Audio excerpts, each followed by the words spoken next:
In my previous video, I essentially argued that women should maintain a certain legal right to terminate pregnancies which have resulted from rape, regardless of whether or not we are to grant the status or the rights of personhood to their respective unborn children. Now, in this video, I'm going to defend a position which would probably be considered more conservative in its location on the political spectrum. It would be associated more with the pro-life camp than the previously expressed opinion. Basically, I'm going to argue that under the same circumstances, the termination of pregnancies which have resulted from consensual sex should not maintain its current legal status. Now, that is to say that if we assume, that is, assuming that prenatal human specimens are people, or that they should have the same rights as people, the termination of pregnancies which have resulted from consensual sex should be made illegal. Now, to start up where we left off in the previous video, let's go back and revisit our friend the violinist. Because we know that if the violinist thought experiment provides a situation which is legitimately analogous of the circumstances engendered when a pregnancy results from rape, we also know that it requires only infinitesimal modification in order to create a parallel for pregnancies which have resulted from consensual sex instead. So let us imagine that I am the chef for this Society for Music Lovers and that you are the famous violinist. And that one day you receive an invitation from me to our headquarters on a private island so that I can prepare for you a dish of goose liver canopies, steamed mussels, and boiled veal. I don't know if any of that counts as gourmet, but it certainly sounds fancy. The point is that when you arrive, my girlfriend convinces me that these usually impressive dishes are going to be mundane to a man of your caliber. That's an internationally known and loved musical icon, she chides me. She tells me that if I really want to make an impression, if I really want this to be special, I'm going to have to try something a little more adventurous, a little more exciting. And she suggests a rare type of Japanese blowfish, which must be prepared just so before it is actually safe to ingest. Now, normally I would never do anything nearly so myopic, even with my judgment corrupted by the excitement and the desire to share something special and exciting with you, a very important person. But I do know that there are certain precautions that I can take to reduce the danger, and I take all of them. I use all the correct tools in all the right ways, and I follow the directions verbatim, paying attention to every detail down to the last punctuation mark. But somehow, as some people sometimes do, I manage to slip through the crack despite all of this prudence. And when I serve the dish to you, it is not actually safe to eat. But you have no reason, being the innocent fetus that you are, to think that there is anything potentially hazardous set up before you, and being voracious from your long flight over, you hastily devour the dish that I have given you. The toxins quickly overwhelm your kidney, and you collapse to the floor.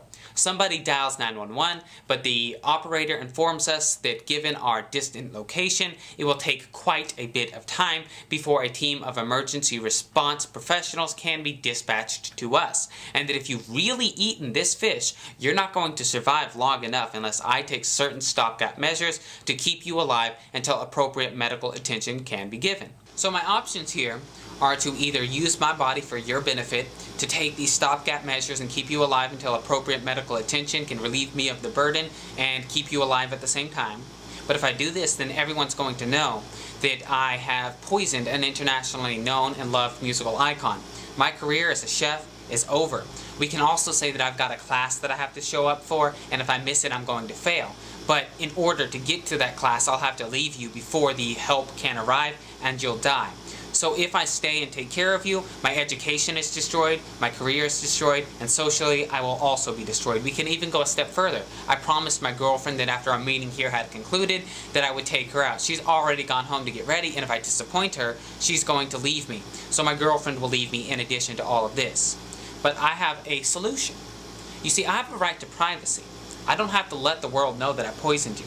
If I keep you alive, well, the whole world's going to know. That will violate my right to privacy.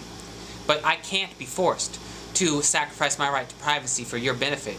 I can't be forced to use my body to keep you alive for your benefit. So what I'm going to do is I'm going to go ahead and I'm going to give you a lethal injection, and then I'm going to cut you up into little tiny pieces. I'm going to put you in a bag, and I'm going to dispose of you privately. And that's my other option.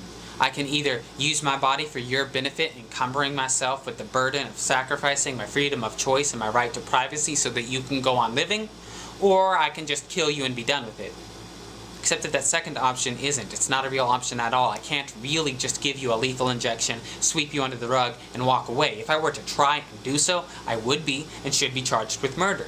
You cannot actually tell me that we should be able to kill whoever is dependent upon us for their existence. If that were the case, the government could pretty much kill all of us. And if you've ever seen the movie Kiss the Girls, that serial killer would kidnap women, he would put them in his cellar or like this bunker thing, and they would be dependent upon him for basic physiological needs like food and water. And if we have no obligation to provide for the dependents that we have created, and if we can take direct means to killing people who are dependent upon us for their existence, then he has a right to refuse to provide them with that food and water, to let them starve or dehydrate to death, or even to put a bullet in their brain. This is obviously absurd. I don't think that anyone's going to challenge the postulate that if you make somebody dependent upon you, that if you create a dependent, that you have an obligation to provide for that dependent.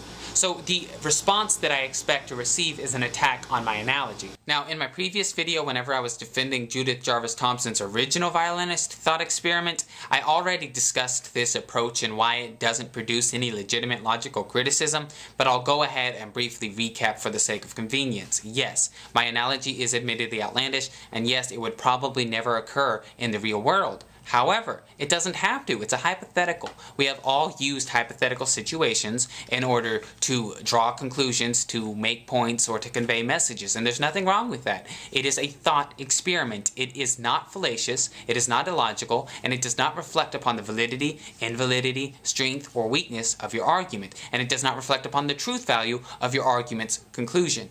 Because an analogy is just a tool for communication.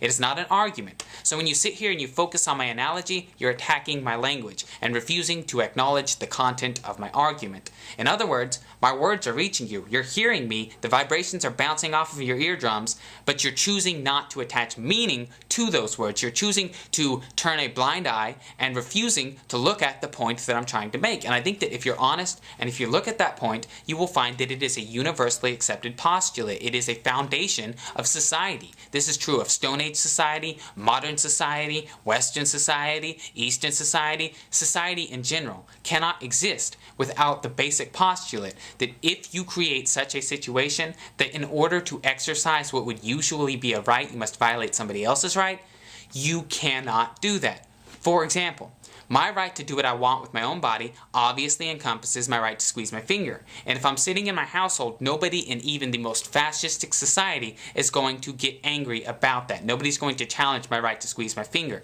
However, if I were to grab a loaded gun, cock it, and then point it at your head, obviously I couldn't squeeze my finger because that would violate your right to life, and I don't get to do that. Now you may try to say that pregnancy is a greater burden or that it is a longer lasting burden than keeping you alive in the circumstances that I have provided with my take on the violinist thought experiment, but first off, I didn't actually give you enough information to substantiate either one of those claims, but even if you could demonstrate that both were true, it doesn't matter because an undue burden is an undue burden regardless of the magnitude, as I said in the previous video. You may also say that in my experiment I am presumably not the only other individual who can help.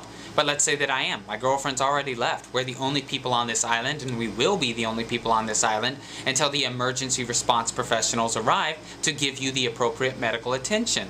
So I'm the only individual who can help, but that doesn't change anything. I still don't get to just kill you and sweep you under the rug. You may point out that the violinist is on the outside of my body and not the inside of my body like a fetus. But again, location doesn't seem to be entirely significant in determining whether or not he has rights and whether or not I have the ability to violate those rights, so it doesn't seem to matter.